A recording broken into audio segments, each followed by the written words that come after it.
Welcome to the EngagementFit DRIVE podcast. We're so happy to have you join us. And together with Tracy, Andrew, and Claire, let's make bringing your drives to life practical and fun.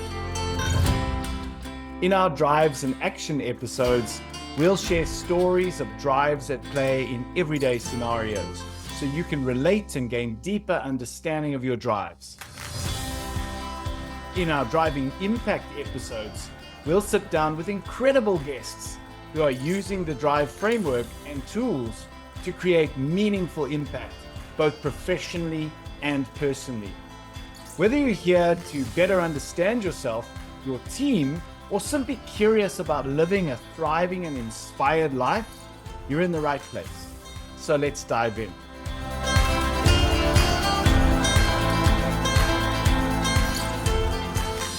Hello, and welcome back to our EngagementFit DRIVE podcast. In this episode, we are going to be unpacking the supporter drive. And I hope you've had the opportunity to listen to our last episode where we spoke about coordinator and sniper drives. We're really pleased to have you come and listen to our podcast. We hope that you are finding it valuable in the content we're sharing with you. Today, we're going to have a look at the supporter drive, and we're going to have a comprehensive look there. I'd like to start by defining what the supporter drive is. As a supporter, you especially tend to get things done when you know who needs what by when you are sure that you have an important supporting role to play. You may have a huge capacity to deliver on your commitments and may struggle to say no or to set healthy boundaries at times or in certain situations. You probably take your work very personally and as a result may not respond well to criticism. However, you are likely very committed to do what you take on and to hold yourself to high standards. Because of this drive, you will need satisfactory feedback from others on what you committed to, in order to get reassurance that your delivery met or surpassed the required expectations. If you feel you have let someone down, you will feel intense guilt. Your strongest asset is your dependability, ownership, and supportive nature. Supporters are extremely reliable and take full ownership and responsibility for their work. They thrive in conditions where they are counted on to deliver work personally and where they are trusted and mandated to do so without micromanagement. Hello, everybody. Welcome back. Let's have a look at the supporter drive needs. So, first need is to be trusted and to deliver, to take ownership, and clarity on who needs what by when. Thank you for that very descriptive definition, Andrew, of the supporter drive. I'm going to say a few words, and I want you to really think about whether this resonates with you. Reliable, dependable, responsible, ownership, deliver, support. Those are all key words for this drive. As we have mentioned in earlier podcasts about booster drives, that you have this double whammy of the effectiveness of this drive. Let's have a look at some of the booster drives that go hand in hand with our supporter. We have spoken about our caretaker drive before. When we have supporter and caretaker together, think about this. They are both highly supportive of individuals' needs. They're both relational drives. Caretakers will sense individuals' needs and emotions intuitively, while supporters respond to individuals' spoken needs. Our supporter and finisher both are reliable and have a lot of endurance for hard work. Finishers are internally motivated and take a clinical approach to their work, whereas supporters are externally motivated by who needs what and by when. And then our supporter first responder. Here we have a combination where both are highly responsive and easily triggered by external events.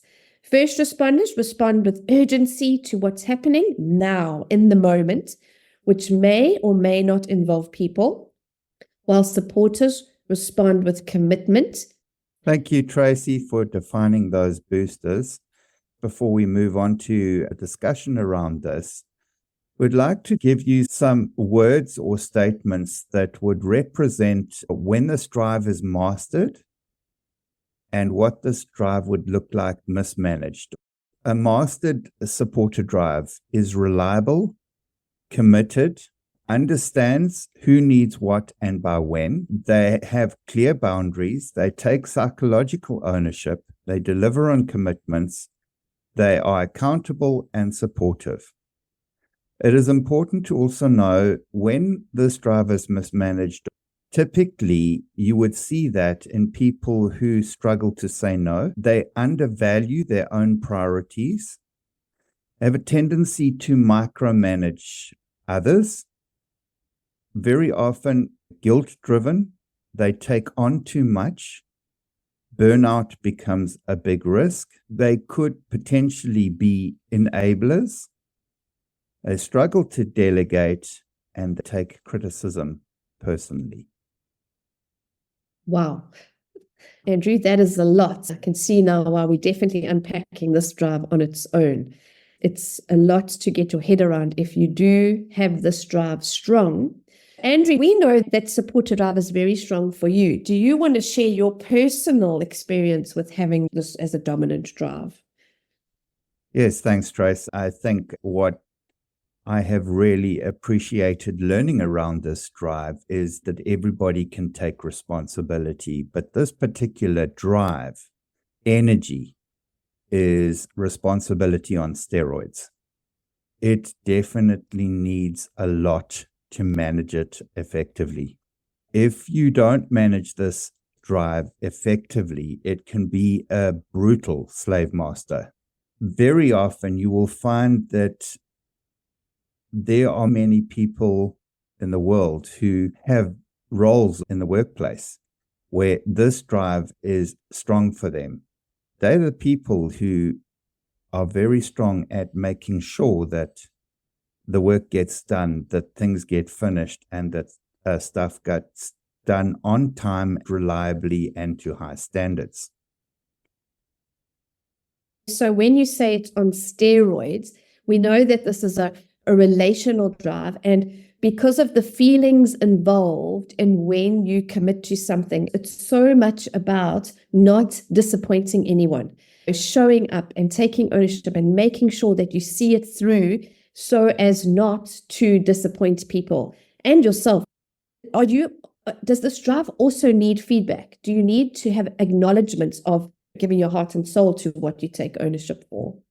Great question, Tracy, and thanks for highlighting that. So I just wanted to lay out the two highly productive drives in terms of being able to have really strong component to getting things done. That's supporter and finisher.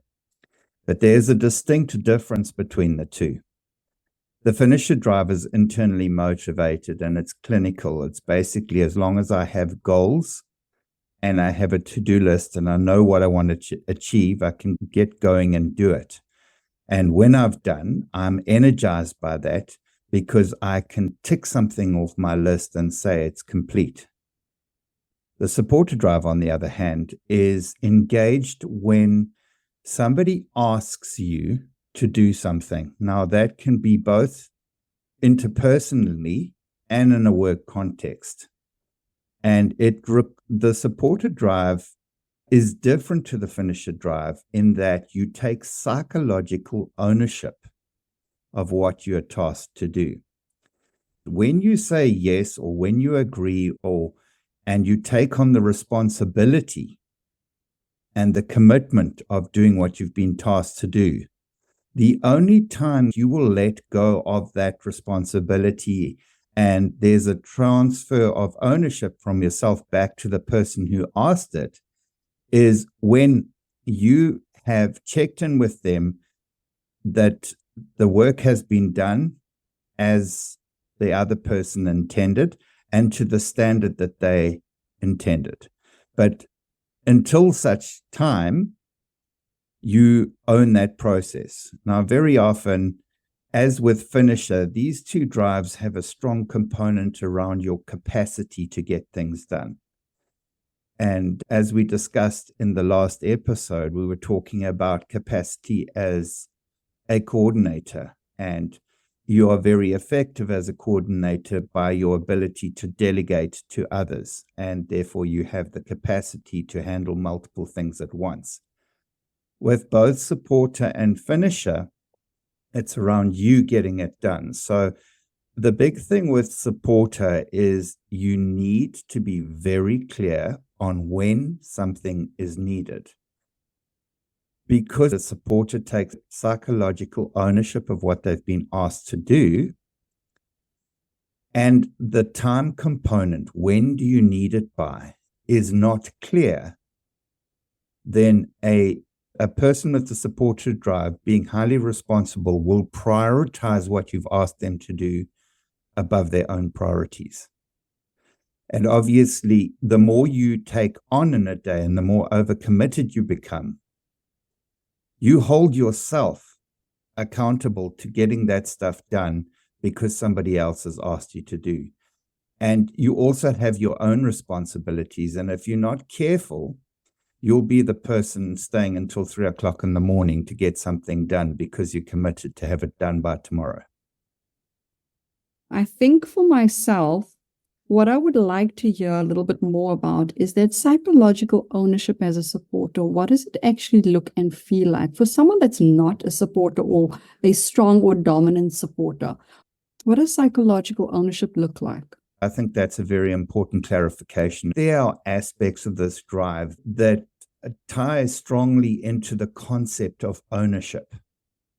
When something is mine, it's something that I want to hold, and you will typically find a strong correlation with this drive and your identity or your reputation.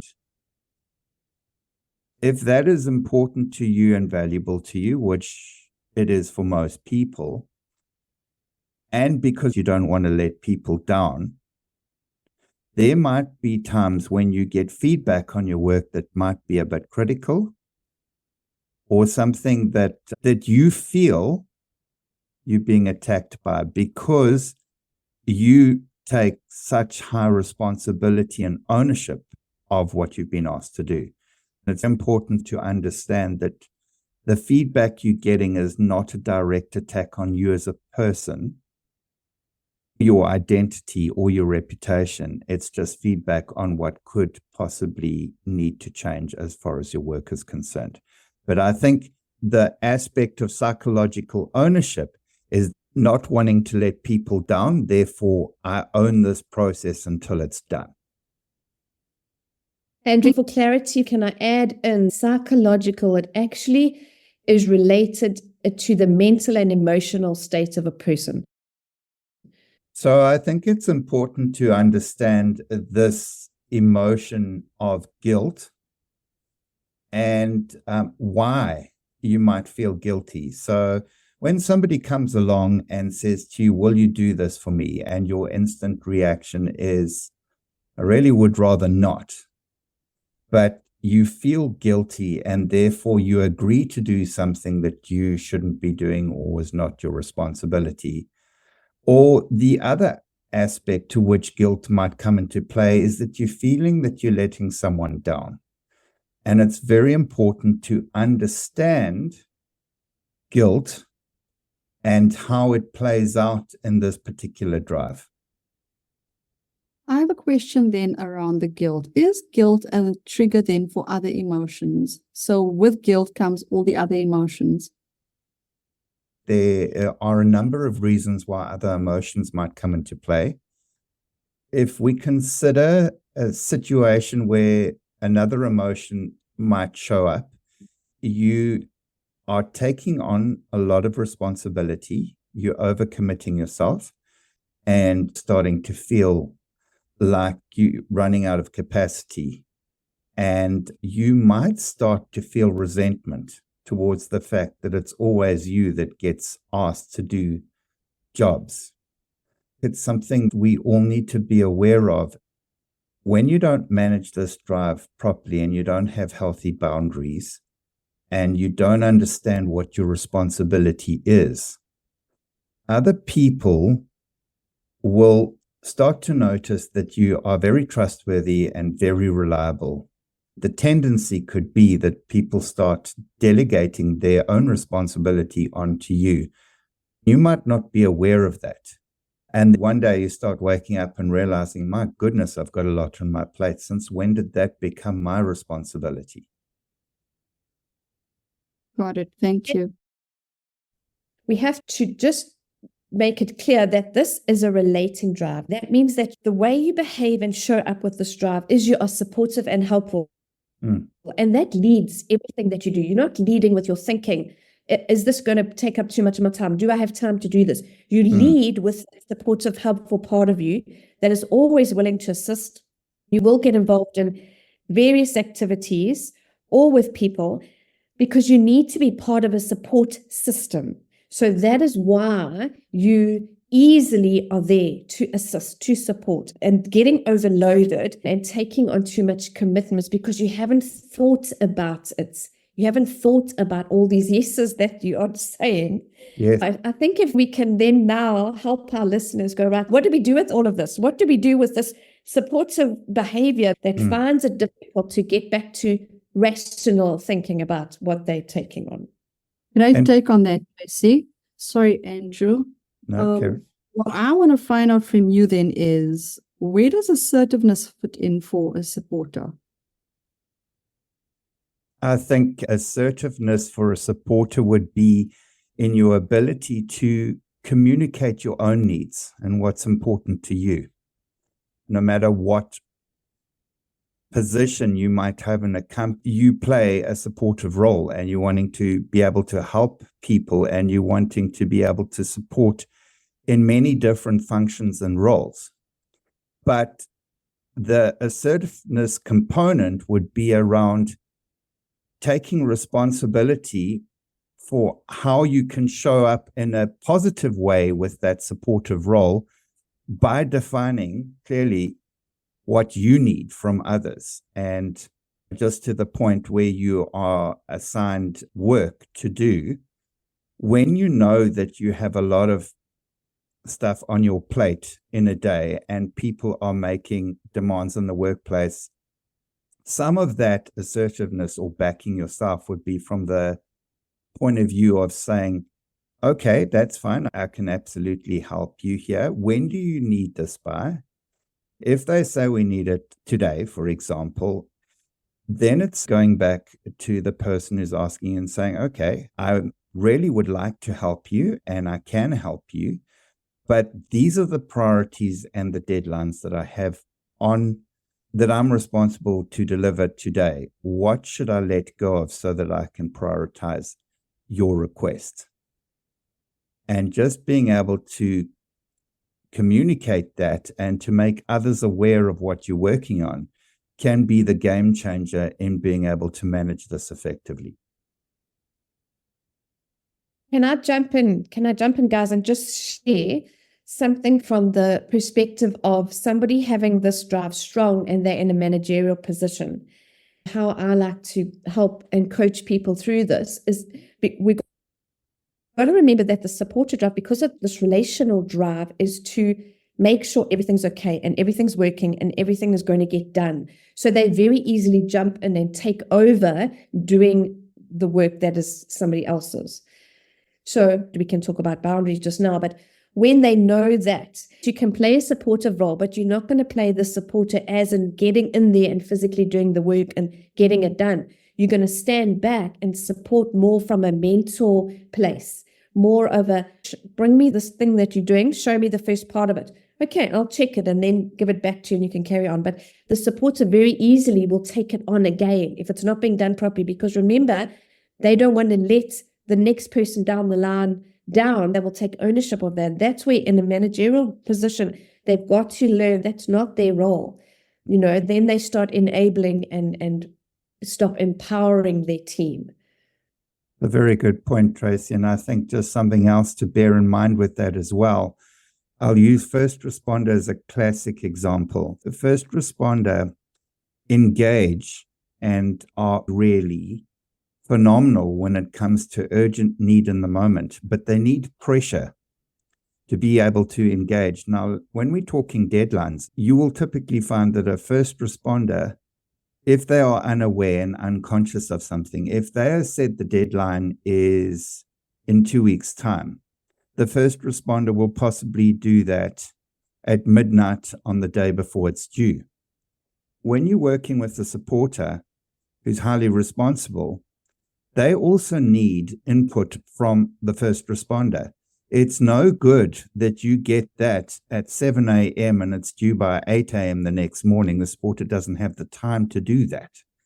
Another way that a supporter can help people understand their needs and requirements is to say to other people, this is the deadline, but I need it a week before that time so that the other people on my team have the time and space to do the due diligence that is required. So by the time we meet the deadline, everyone's had effective input. Nice. Just one final thing to put out there so we can also discuss this. In terms of managing this drive, one of the things we like to help people understand is learning the value of pushing the pause button before you respond to a request that's made on you. And that's not just at work, but also in your personal life. It could look like somebody asks you to do something and your response would be, yes, absolutely, I will be able to help you. Just give me a few minutes, I'll get back to you. And some of the things you need to consider in terms of whether this is my responsibility or not is ask yourself the following questions. Is this something I should take on? Often we say, oh, I really struggle to say no. The reality is that you are saying no. You're just not aware of what you're saying no to. Because when you say yes, you are saying no to something else. One needs to have a balanced and holistic view of their lives. The more you take on might have a detrimental effect on family time, fitness, health, and other important areas in your life. It's critically important that you also understand what is important to you. Other question you should ask, is this something I should be doing?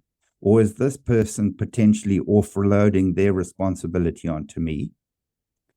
Now, the question is, if I take this on, what will I have to give up? And it'll always be that case. If I take this on, what will it cost me? There's always a cost. And the final question might be, is the price worth paying? And if you have been through that checklist, then absolutely engage with the person if you feel it's the right thing to do. But if for any reason, like capacity, or I don't have the resources or the time, then clearly communicate to that person, I'd love to help you, I just can't do it today. The challenge is not to feel guilty that you've actually said that. Great questions, Andrew. Really great questions. And I just want to remind anyone listening that their supporter is exactly that, the power of that pause. You have the time to ask those questions and get out of this immediate need to support and help and just rationalize a little bit. One of the things I always say to people is that if you're unsure, say no, because then you can always go and say yes. But if you say yes first, you're never going to go and say no. Great thing, Tracy. I also, one of the other things that's particularly valuable in terms of this particular drive and very effective with Finisher as well is make your personal life and your work life one schedule. And then you schedule the things that are important to you in a day. Family time and time to go and exercise and time to think and all those other things that add value to your life. When those are in the same schedule, then it'll help you to balance the commitments that you commit to in your personal life and in your work life.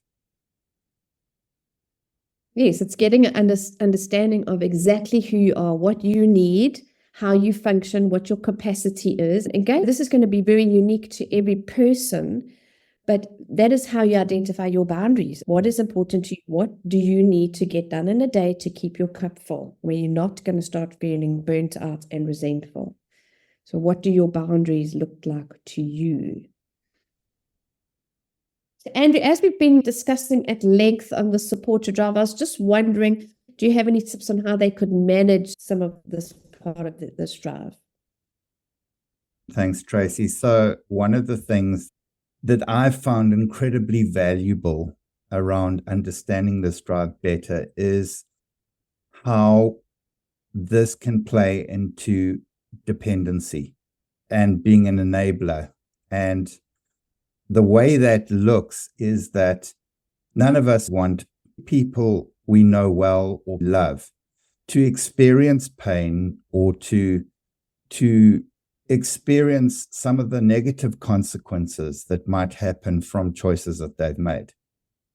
And because of the very caring, supportive component of this drive, if you're not aware of how this plays into creating dependency, one could start saving other people from necessary consequences they need to experience for decisions that they've made. And we want to stop and save them from those consequences because we don't want them to suffer or to experience pain. And it is a well-meaning side of this drive, but to understand that stepping in and saving people from consequences actually causes more harm, because if people consistently don't learn from decisions they've made or taking responsibility for what they are responsible for, then the problem escalates and grows. That's the first aspect that I think is important, and it's very well intentioned. It's coming from a good place, from everything that is right about this drive. Just need to manage it. And can I just add, Andrew, that with all the drives, we are aware of our drives. When we get our 34-page report about our drives and just the awareness of where we can tend to go, I think that is so valuable. That even begins to start change. So I don't want anyone feeling overwhelmed. How are they going to work through this? Is the mere fact that you are now understand that this is how you operate, that is an unconscious level, and that awareness will already be helping you redirect some of the things you're going to do. We've discussed the concept of healthy and effective boundaries here. And that is critically important. Those boundaries are there for your protection. We as coaches work a lot with people in understanding what clear and healthy boundaries look like and why you need to put them in place. One or two aspects around boundaries. If you're going to put a boundary, you need to be able to enforce it. And there needs to be a consequence for someone breaking that boundary. And it's important with this drive because although this is a relating drive from the perspective that it supports, it also falls into the domain of accomplishing as well. It's all about reliable delivery and whatever it takes to deliver on time to high standards to what you've committed to. We get a lot of questions about boundaries. People really struggle with this. How do they set boundaries? I just want to encourage everyone and just to share that our boundaries are already there. The definition of boundary is a line that distinguishes where we end and someone else starts. So your boundaries are already there. It's just a case of, are you living up to what is important to you? It's not that difficult when you understand that they're already there. It's not walls that we have to put up. We don't have to push people out. When do you stop crossing the line? When you're now operating out of your authentic self, out of the things that you believe in, and you start doing your people pleasing. And we know that boundaries exist because that's why we start feeling resentment. That's why we start getting burnt out, because we're not thinking about where our boundary line is. One thing I found very helpful was this question of what am I responsible for? Our boundary is the body and the skin we live in. Everything within our body is our responsibility. About boundaries, some of the lessons that I've learned around boundaries is that those boundaries are there. When you respect your own boundaries, you teach other people how to respect them as well. And if they don't like the boundaries, when you start respecting your own boundaries, then that boundary was necessary. Thank you for And sharing, I think that's Claire. very helpful for a supporter to know that when you start enforcing and respecting your own boundaries, people will respect it as well. And if they don't like it, then those boundaries are definitely necessary. Very good. So I think the final aspect that we want to explore is delegation. In this drive framework, the only contrasting drive that supporter has is coordinator. Now, your coordinators are the natural delegators. If they didn't delegate, they wouldn't have the capacity to get done in a day what they do. Now, the supporter may battle to delegate. Other drives will influence it, and life skill will influence that. What is the reason why supporters may battle to delegate? And that is because when you delegate it, remember you've taken psychological ownership for it. And you have a level of standards and an expectation on others of what that work should look like. Supporters hate to be micromanaged, but mismanaged can be the worst micromanagers on the planet, because I'm telling Claire, for example, to do something. I'm going to be checking in with her all the time. Have you done it yet? Is it to my expectation? Is it to my standard? If not, the tendency may be that old mindset kicks in. If you want something done, do it yourself. And that's where you need awareness. If you consistently take responsibility away from other people, not only are you training them to not take responsibility, but you are also never creating space in your capacity for you to do more important things. At a leadership level as well, coaching a lot of leaders is that they take ownership, but they will not delegate. Or if they do delegate, then they're going to micromanage, but they always end up taking it back. And as a leader, you want your people to grow. By taking it back, you are stealing their opportunity for growth. You're actually taking the opportunity away from them to grow. They are fully dependent on you, and you do end up getting to the point of almost complete burnout. One way that you can manage the delegation process is to ask them instead of telling them by when you need it back. And I'll give you an example. So I can say to you, I've got this is the deadline. When do you think I can have it back in order for me to check, and we can still have a meeting about it before I submit? Instead of saying, I've got a deadline, this needs to be done, give it to me by a certain time, they actually buy into that process, number one. But when they buy into it, you can also then hold them accountable to it. And you've got enough time in case you need to fix anything. You've got more than enough time, and you can negotiate on the time frame. So if they give you a time and it's an hour before submission, obviously you're not going to accept it. But if they give you something that you can work with, it makes it easier. So it's helpful. Wow. I think we have given some amazing insight into this drive and a lot of tips. I really feel that we've done justice to the supporter drive. It's been such a wonderful journey making this with my team, my Drive team podcast buddies, Andrew and Claire. Thank you for your time today and everything that we've covered. We will see you next time. Thank you, everybody.